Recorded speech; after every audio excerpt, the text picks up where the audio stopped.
Aroma tak sedap saling sikut tercium di tubuh pimpinan Partai Demokrat. Pecah kongsi pun meletup setelah Ketua Dewan Pembina Demokrat Susilo Bambang Yudhoyono mengumpulkan mereka di Cikeas, Bogor, Jawa Barat.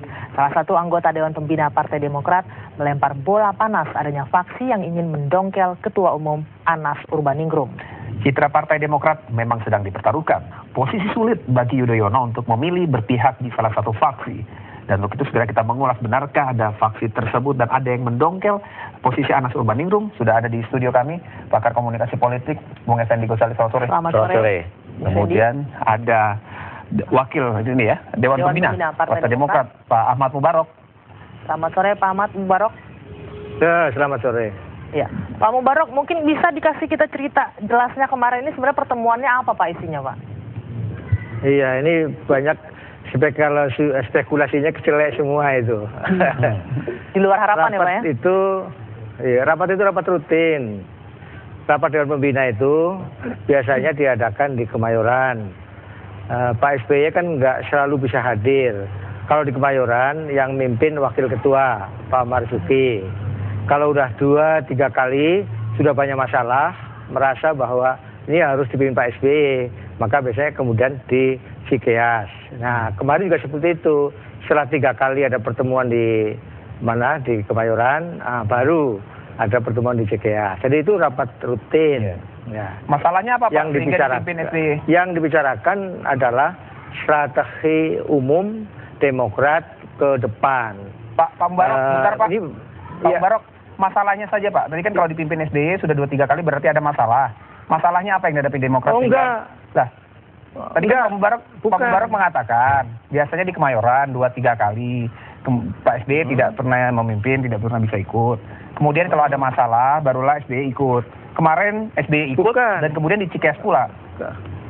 Keliru. Jadi kalau udah 3 kali sudah banyak masalah yang harus dibicarakan. Oh ini harus ada Pak SBY. Kita laporkan masalah itu ke Pak SBY. Itu rutin itu, pola seperti itu. Dewan Pembina kan tugasnya membina termasuk juga mengkoreksi. Dewan Pembina punya badan pengawas yang juga mengawasi perilaku kader sampai ke daerah-daerah. Itu diinventarisir, kemudian kita laporkan kepada Dewan Pembina untuk dimintai arahan. Jadi sifatnya itu rapat rutin itu. Tapi ini Pak juga menjadi pertanyaan ketika sebelum rapat itu pagi harinya atau siang harinya di istana, salah satu anggota Dewan Pembina Syarif Hasan mengatakan ia akan membahas termasuk dengan kasus-kasus hukum yang melibat Partai Demokrat, termasuk diantaranya dengan yang menyangkut Ketua Umum gitu Pak. Kalau itu aspirasi di Demokrat itu ruang diberikan sehingga aspirasi apapun boleh ngomong di dalam. Ya, tetapi ketika sampai ke Pak SBY semua adalah diserahkan kepada arahan Pak SBY. Artinya jadi memang aspirasi ada, Pak. Seperti itu ada. Ya, artinya memang ada aspirasi yang ingin mendongkel kepemimpinan Anas Urbaningrum sekarang Pak. Itu udah lama dari sejak Rakornas gitu. Tapi kan selalu tidak pernah dapat sambutan. Itu udah lama itu. Apa sekarang dengan adanya kasus Nazar yang menyebut-nyebut Anas Urbaningrum jadi kesempatan ini Pak untuk menghajar di sini Pak? Ya boleh aja dikatakan begitu, tetapi yang sesungguhnya nggak seperti itu.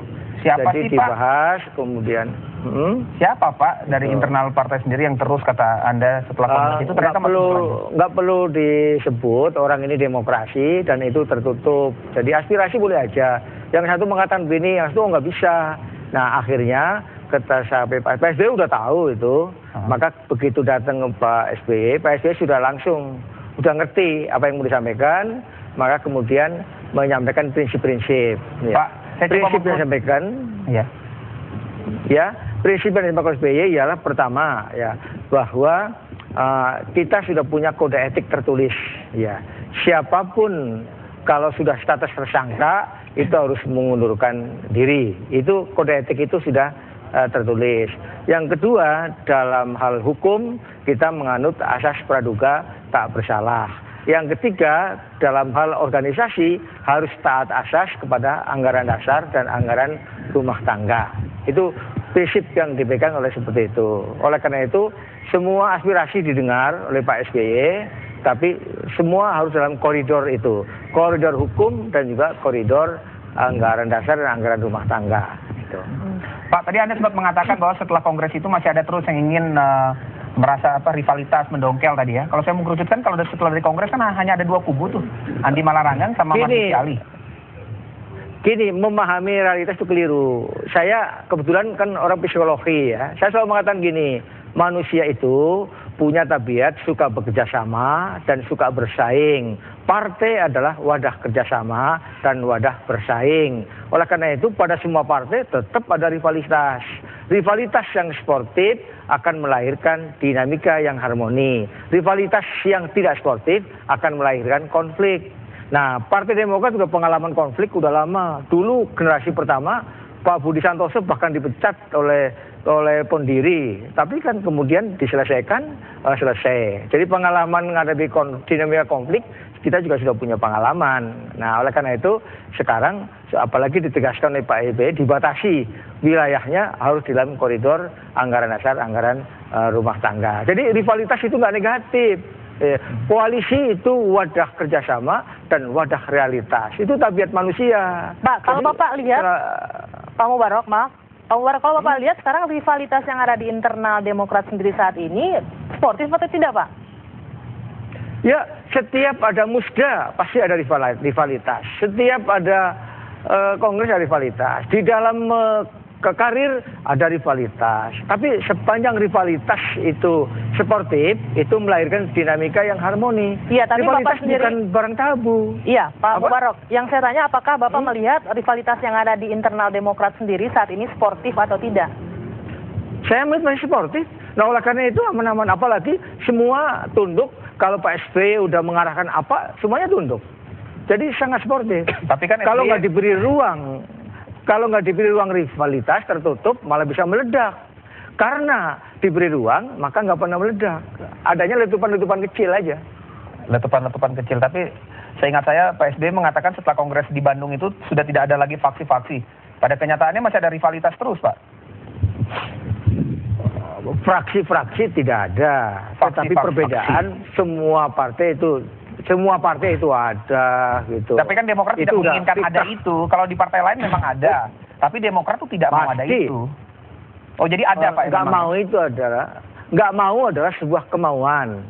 Kalau ada itu sebuah realitas dan realisitas itu memang itu tantangan sebuah partai. Satu hal yang sangat biasa dalam organisasi. Berarti Pak SBY tidak didengarkan untuk hal itu. Baik, kita akan lanjutkan lagi Pak. Baik. Pak Mubarok, kita lanjut lagi nanti kita jeda dulu juga. Masih ada Bung Effendi Ghazali. Oke. Kita akan kembali usai pariwara berikut ini.